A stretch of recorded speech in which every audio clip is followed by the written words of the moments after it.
The Morris Island Lighthouse has been stable in the community since it was first lit in 1876, but for the past 20 years, a group called Save the Light has been trying to do just that. Richard Beck, a board member for Save the Light, says the time is now. We've put a 5-year time limit on it. If we can't get into serious restoration in the next 5 years, we think it may become unrecoverable.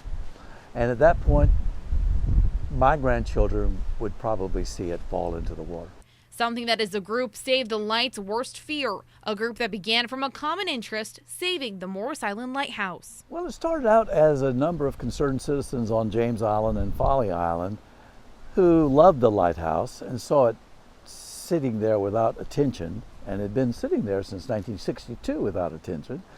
And so we got together as a group and said, why don't we try to get it and secure it for the state so that we can save it. In 1999, the group came together and became a 501c, where they then bought the lighthouse for $75,000. The next year, the title of the lighthouse was transferred to the state of South Carolina, giving Save the Light a 99-year lease. In their 20-plus years as an organization, they've been able to begin preserving the state's history. We've put a new foundation under the lighthouse. So the foundation it currently has is stronger than the piling foundation that it once sat on.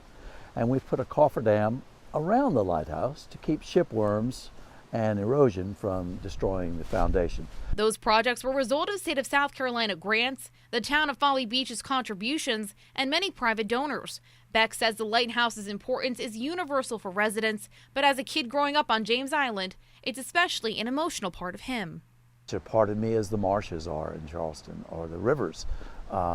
It's just part of the charm, part of the beauty of this area. And it's as important as any other building in this city.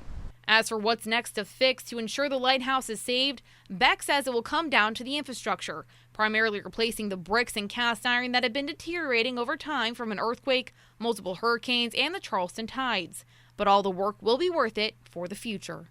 It would be an irreparable loss, and so we think it's worth putting the effort into it to try to save it. For information on how to get involved with Save the Light and to help assist in the fight, you can click below.